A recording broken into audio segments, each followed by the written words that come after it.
Ladies and gentlemen, welcome back to Trasher Football. Today it's time to go over what some are calling probably the most brutal schedule in not only this year's college football season, but possibly of all time. We have the 2024 Florida Gators football schedule, and if you look at this schedule, I mean just absolutely insane. I mean, it's going to be a really hard season for Florida, but without further ado, let's get into it. In week 1, you have the Miami Hurricanes traveling to Gainesville, Florida to play off against the Florida Gators. Now, last time that these teams did play against each other, it was in 2019 in Orlando in Camping World Stadium, and Florida ended up winning that one 24-20. You know, Florida probably shouldn't have won that game. If I'm going to be completely honest, there was a lot of mental mistakes in that game, but they pulled out with a victory. But this time it'll be in Gainesville. Next time they play, it'll be next year in Miami. This is going to be a very interesting one. I think Florida is the better team than Miami right now. I still think it's going to be close due to the fact that Florida really just still isn't that prepared on defense, but I don't know how much I trust in Miami's offense, if you know what I mean. I'm going to take Florida on this one to win, but it's going to be very close, and it's going to be very low scoring. So expect another 24-20 type game like we did 5 years ago, which is crazy that was 5 years ago. And then in week 2, you have the Samford Bulldogs. Now, the last time that these two teams played, Florida, they beat them 70-52. Yes, you heard that right. 70-52. Florida allowed 52 points to an FCS team just 3 years ago. This is an obvious pick right here for Florida. Give me Florida to win right here against Samford. Samford really isn't a big, important team to the FCS. I don't think they've gotten an FBS win, at least in recent memory. I mean, last year they went 6-5, so I mean, that tells you a lot. But to open up SEC play, you play against the Texas A&M Aggies. Now, this one should be interesting because they haven't played since 2022, and when these teams did play in 2022, you know, it was Napier's first year, it was in College Station, and Florida won 41-24. Other than the South Carolina game, that was like that was probably Florida's biggest SEC victory, other than South Carolina, of the 2022 season and probably of the last 2 years. I mean, you know, they obviously didn't play last year, but you guys know that Texas A&M does have a new head coach in Mike Elko, who left Duke for this job, who he did a really good job at Duke, but that's a big change. I mean, going from a small school in the ACC to the biggest school in the SEC, at least numbers-wise, when it comes to how much money they make, to how much students are on campus. I mean, this is a big change for him, going all the way from Duke to Texas A&M. Now, he was the defensive coordinator there from 2018 to 2021. So at least he knows the area well, at least. This one's going to be hard. You know, Florida has a very big chance on starting out the season 3-0. I'm going to take Texas A&M on this one. I do think that Florida's not going to be prepared for this Texas A&M team. They're pulling in some really good transfers through the transfer portal, but they've also lost a good bit to the portal. I mean, this is a really hard one, but I do have Texas A&M winning this one just slightly. And then the next game, you have the Florida Gators traveling to Starkville, Mississippi, in a game that I will be at, ladies and gentlemen. I will be buying tickets to go to this game when Florida plays off against the Mississippi State Bulldogs. Now, Jeff Lebby is the new head coach for the Mississippi State Bulldogs. You know, after Zach Arnett had to try for it for a season, and, you know, that happened after the passing of Mike Leach. Rest in peace to the GOAT. We love and miss you, Mike Leach. But, you know, this one I think is going to be really obvious. Mississippi State is losing so much talent to the NFL, graduation, transfer portal. I don't even know if there's been any recruits that Mississippi State has pulled in that are relevant except for Michael Van Buren Jr. and Braylon Burnside. You know, just looking at these other recruits right here, none of them are in the big national rankings, but they're still 4 stars, which is pretty good for Jeff Lebby to do in his first season at Mississippi State. The 36th overall recruiting class for this Mississippi State team. I'm going to pick Florida to win right here. I think Florida's going to come in, with a high-octane offense, just like Mississippi State will. I think this is going to be a really high-scoring game because both of these teams' defenses are not good. Florida lost Princely Umanmielen through the transfer portal. Mississippi State's lost some people after they got rid of Zach Arnett. This is going to be really high-octane offenses, but do give me Florida. I think that Graham Mertz is going to ball out in this game. Then you have the bye week, and then you have the UCF Knights at home. Now, this is a game that a lot of people are wanting to turn into a rivalry game between the Knights and the Gators. Now, the last time that these two teams have played off against each other, it was in the Gasparilla Bowl, 2021. It was December.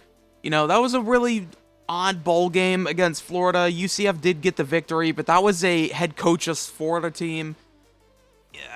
This was going to be really interesting. This is going to be a UCF team. They're in the Big 12 now.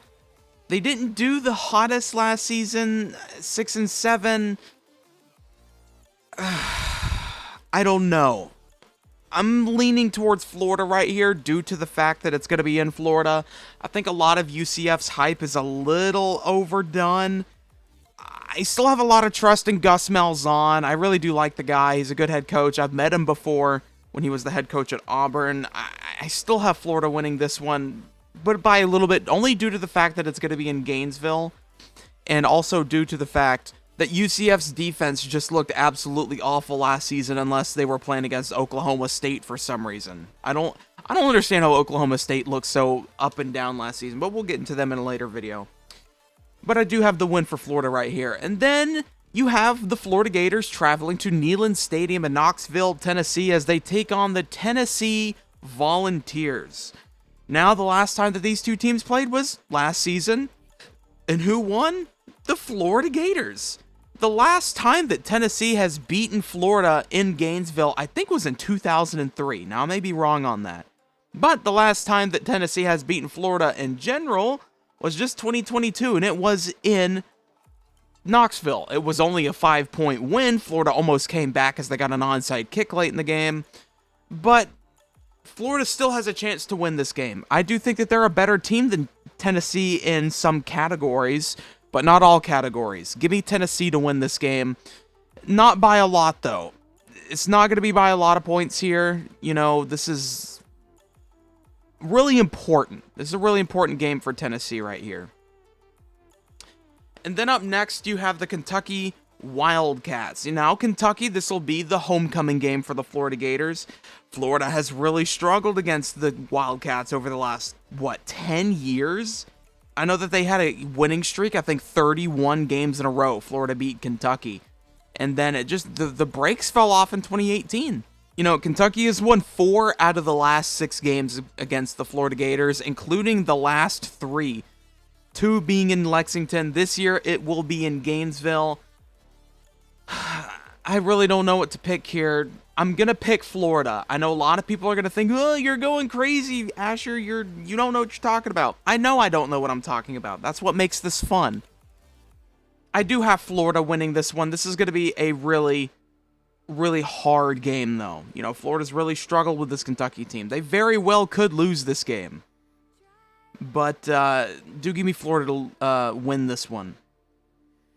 And then you have at Jacksonville, Florida, in Everbank Stadium, in the Southeast Conference's world's largest outdoor cocktail party between the Florida Gators and the Georgia Bulldogs. Now, this one is going to be an obvious pick. The Georgia Bulldogs are going to win right here. This should be an obvious game. Georgia's owned this rivalry over the last, 3 seasons now? And 6 out of the last 7, I guess. Yeah, other than the 2020 season, the last time that Florida has beaten Georgia was in 2016. 2016, ladies and gentlemen. 8 years ago was the last time, other than 2020. A lot of people put an asterisk beside that season. But, this Georgia team is probably winning the national championship. If not, they'll definitely win the SEC championship this year. I probably have Georgia going undefeated, but we'll talk about them in a later video. Give me the Bulldogs to win this one by a lot. And then if it couldn't get any harder, there's a possible chance that it could, as Florida's going to have to travel to Austin, Texas to play against the Texas Longhorns. Now, we talked a little bit about this game in our last predictions video with the Texas team, so if you haven't seen that, go check that out after you get done watching the Florida Gators prediction video. The Texas Longhorns last season, man, they went to the college football playoffs. They did lose in the first round, though. I think they have a bigger chance this season to do better and improve. I only have them losing one game this season, and it'll be to the Georgia team. This is an obvious pick. Give me the Texas Longhorns to win this one in Austin, Texas. This is going to be a very, very easy game with Texas. Florida's defense in the secondary is just not going to be prepared for Quinn Ewers and Steve Sarkisian's high-octane offense attack. And, you know, I still have a lot of more faith in Texas's defense to hold Florida's offensive game. It's going to be Texas by a long shot. And then you have the LSU Tigers in Gainesville next week. And this is going to be another one, you know, that's really interesting because Jaden Daniels is gone. And LSU's quarterback is probably going to be Garrett Nussmeier this upcoming season, you know. He's 22 years old. He's got some experience, but no offense, he's not Jaden Daniels. You know, he's good. He's really good. And he's probably going to be good enough to lead a victory to LSU. Give me LSU to win this one against Florida. I'm sorry, Gators. Not really sorry. I mean, I'm a Gators fan, for those of you who do not know, but I got to keep it realistic on the channel. And then you have in Senior Day, the Ole Miss Rebels versus the Florida Gators. Now, if Florida has a big chance of upsetting a big team during the college football season, it's going to be this game right here. It's going to be in Gainesville. It's going to be senior night. This could be a trap game right here for Ole Miss, ladies and gentlemen.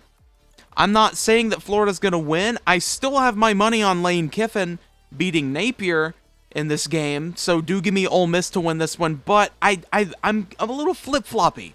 I really do think that this is going to be a little bit of a trap game. You know, this could probably ruin Ole Miss's chances at a high-seeded playoff opportunity or making the SEC championship because they lost to Florida. Just kind of like how Tennessee did last season. You know, they lost to Florida and then everything went a little bit downhill.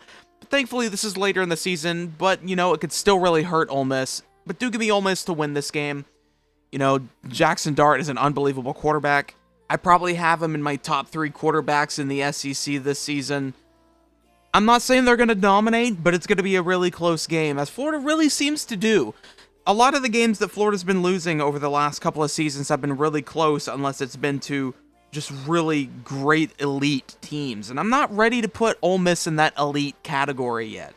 That's why I still think that this is a little bit of a flip-flop, but Ole Miss will probably win this one. And then in last but not least, you have the Sunshine Showdown in Tallahassee, Florida, between the Florida Gators and the Florida State Seminoles. Now, Florida State last season went undefeated, missed the playoffs, and then lost in the Orange Bowl to Georgia, and they got absolutely smacked. They lost 63-3. Sorry, Florida State. That's just how it is. Florida State lost a lot of talent, ladies and gentlemen. I mean, here's a list of all the players that they lost in the NFL draft. Jared Verse, Keon Coleman, Braden Fisk, Bernardo Green, Trey Benson, Jerrion Jones, Jordan freaking Travis, Johnny Wilson, Jaheim Bell, Taden Bethan. I mean, that is a lot of players that you lost to the NFL draft.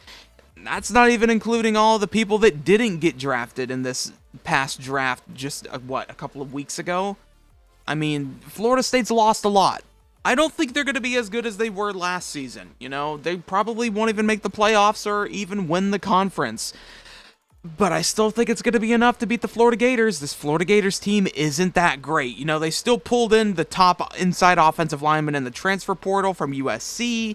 They pulled in LJ McCray, the top D lineman. They pulled in the number 1 quarterback, who probably won't even play that much this season, but he'll probably get the Tim Tebow role with like Graham Mertz being the Chris Leak of the team. But we'll just have to see.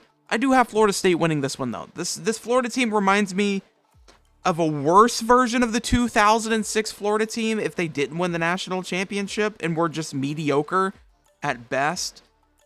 Next season, though, I don't know if Napier will be the head coach or not. You know, that's all up for debate. You know, Napier has had 2 straight losing seasons.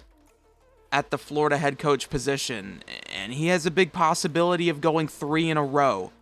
And that's just not acceptable, in Florida. Florida's an elite blue blood college program, not even in just football, but in just all college sports in general. Because keep in mind, there's more sports than just football. Not everybody cares for just football. There's a lot of anticipation on this football season, just due to the fact that it's year 3 for Napier. It's do or die. I think this is going to be a die situation. Florida, 5-7 at worst, 7-5 at best, most likely 6-6, but I probably have them going 5-7, maybe 4-8 at the worst. Just like Colorado. You guys tell me I don't know football, then you insult me saying, well, what about Florida? Well, how about Florida? Florida's not going to win a bowl game. They're not even going to make a bowl game. They're not a good team. But 5-7 is my prediction for the Florida Gators this upcoming season. For my Florida Gators, I'm sorry, Florida. It is what it is. But I want to see what you guys think Florida's going to make it this season. Let me know in the comments down below. If you have any other schedule predictions, please leave in the comments down below, and I'll do a predictions video on them. Make sure you subscribe to the channel. We're almost at 2,100 subscribers. If you enjoyed today's video, make sure you drop a like and comment. I hope you guys have a wonderful day, and I will see you guys later.